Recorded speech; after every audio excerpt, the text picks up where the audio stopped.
En page, vous trouverez la preuve. Le chef service adjoint, M. Joël Poulain, de l'assurance massive, écrit très clairement que de surcroît, le poids lourd doit être garé dans un local professionnel. Et aussi, afin que Gaudin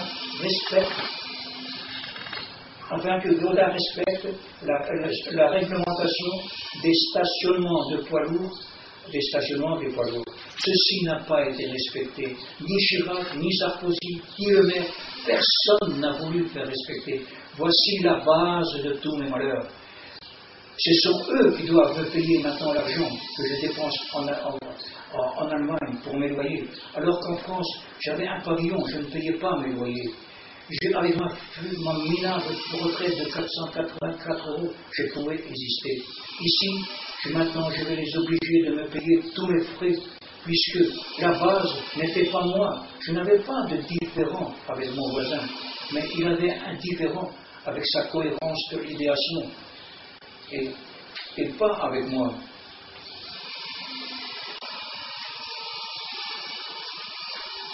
En page 7, je vous présente ce personnage, ce Gérald Hérault, maire de Montgeron. Ce personnage présenté sur cette photo est atteint d'une incohérence de l'idéation d'origine psychopathique pour les raisons suivantes.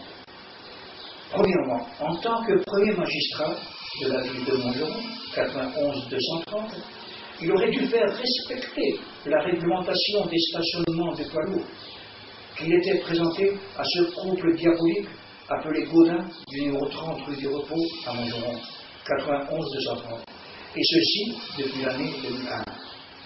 Deuxièmement, il aurait dû faire interdire à la femme de ce Gaudin, travaillant dans la police municipale de Montgeron, d'envoyer ses policiers municipaux me donner des amendes injustifiées et bêtes qu'on vous trouverez sur mes photos. Cet incendie est la cause de cette démence de ce Gérard Hérault. Cet incendie est aussi la cause de Chirac, est aussi la cause de Sarkozy, est aussi la cause du gouvernement, et aussi la cause de la suppression de la Cour de sûreté de l'État, qui n'aurait jamais permis, pendant 6 années, de 2001 à 2006, et surtout pendant 2 années du début 2005 à fin 2006, ma voiture était en panne, était tout à fait une épave. Et jamais la Cour de sûreté de l'État français n'aurait permis de telles choses. Ce qui prouve et témoigne que vraiment, comme j'ai dit, il y a eu un putsch en France qui a remplacé la Cour de sûreté de l'État par cette pourriture de prédateurs de l'espèce humaine. J'écris aussi, en page 8, les multiples séances de chimiothérapie subies par ce Gérald Hérault, maire de Montgeron, ont provoqué cette incohérence de l'idéation d'origine psychopathique, et avec mes 600 photos en couleur, je présente sa démence. Afin que tout ceci ne fasse naître un racisme et ne provoque chez certains un antisémitisme, une seule solution s'impose, c'est de faire interner d'office parmi les fous pour prouver que les mères peuvent aussi devenir fous et qu'eux aussi peuvent devenir fous et être internés parmi les fous.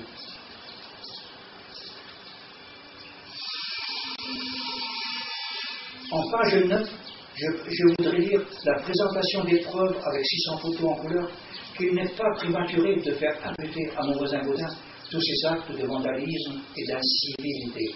Toutes les amendes injustifiées sont présentées sur des photos en couleur et avec la date sur les photos montrant les poids lourds stationnant sur le trottoir derrière nos voitures en attendant que les policiers envoyés par sa femme me donnent une amende pour que j'enlève ma voiture, pour que son mari Gaudin puisse garer son poids lourd au ras de mon portail pour empêcher mes 2 autres voitures de sortir, soit de garer entre nos 2 pavillons pour chaque matin entre 5h et 5h40, je subisse des gaz d'échappement de son poids lourd lorsqu'il réchauffe son moteur avant de partir. Chaque acte de vandalisme a été commis lors de ses arrivées à Montgeron 91-230, puisqu'on voit son poids lourd qui stationne à chaque moment, son poids lourd stationne derrière ma voiture. Les photos montrent comment est tamponné le pare-choc de ma voiture 168 DDM 91 avec la boule d'attache caravane de sa Peugeot, puis ensuite avec les crampons arrière de son vieux Peugeot 4.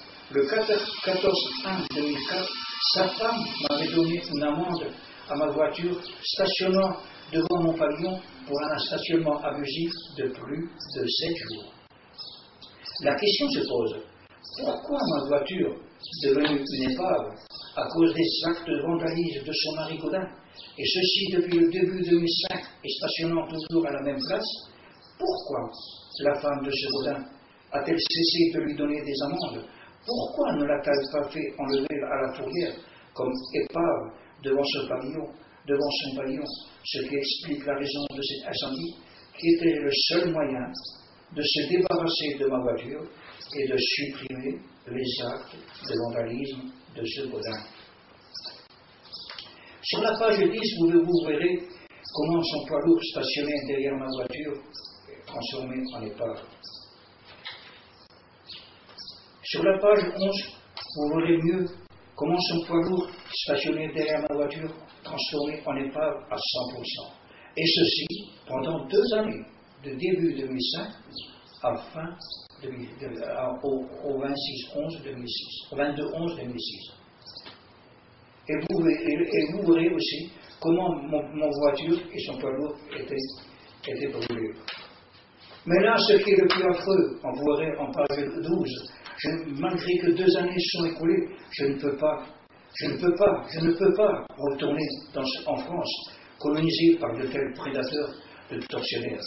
Regardez bien, présentation de cette haie touffue et très verdoyante qui a sauvé nos 3 pavillons de ces grandes flammes. Les flammes ont été dirigées, vous verrez sur des photos en couleur, dans mon tome présenté par le Gaudin, comment les flammes ont été dirigées à un autre endroit.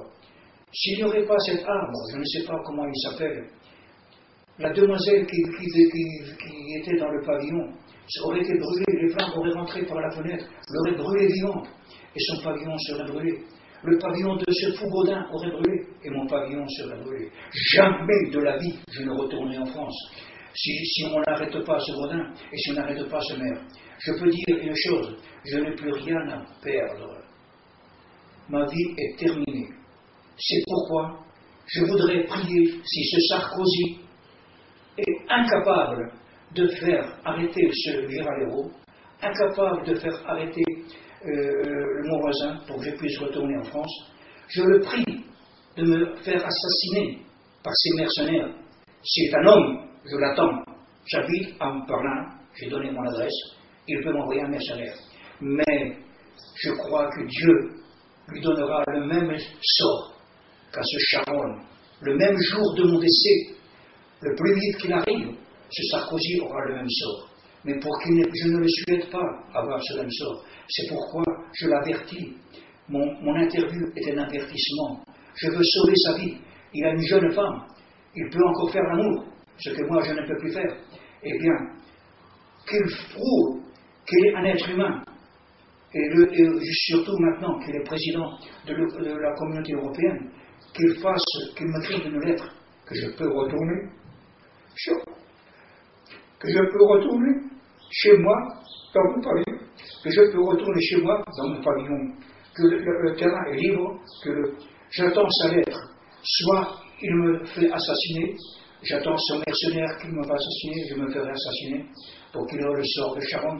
Soit il m'envoie une lettre que je peux retourner en France, que ce Giralero est enfermé, que le voisin est enfermé et que je peux revenir librement.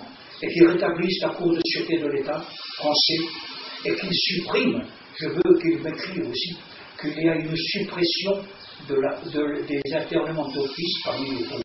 Parce que c'est un masque sur des fours crématoires. Surtout que les présidents de la communauté européenne, quelle honte, le seul pays, la France, qui a des fours crématoires qui existent encore aujourd'hui, masqués sous des fours internements d'office parmi les fours. À tout prix, je ne retournerai pas en France lorsque je ne recevrai pas cette lettre que la Cour de sûreté de l'État français est rétablie et qu'il y a eu une suppression des internements d'office parmi les fours. Je suis prêt à me présenter devant la justice de n'importe quel pays de cette communauté européenne et du monde entier. Je veux pour pouvoir m'exprimer, pas comme jusqu'à présent, où partout on m'interdit de m'exprimer. Je voudrais encore une chose, un vœu, s'il vous plaît. Aidez-moi à recevoir ce qu'on a et ce que ces prédateurs de l'espèce humaine ont inscrit sur tous les ordinateurs. Lorsque je me présente quelque part à la police en Allemagne, on ne veut pas me parler. On regarde sur l'ordinateur, on me sourit, on me serre la main et on me dit au revoir. Je dis merci à ces Allemands qui, à le sourire, me reconduisent. Mais je voudrais savoir qu'est-ce qu'il est écrit sur l'ordinateur. Et moi, avec mon dossier, le chemin de mon vécu, le puzzle de mon vécu, je prouverai comment ces criminels m'ont assassiné à partir de 15 ans et demi, de 15 ans et 10 mois, lorsqu'ils m'ont déporté de France vers le bail en URSS. Bon, je vais terminer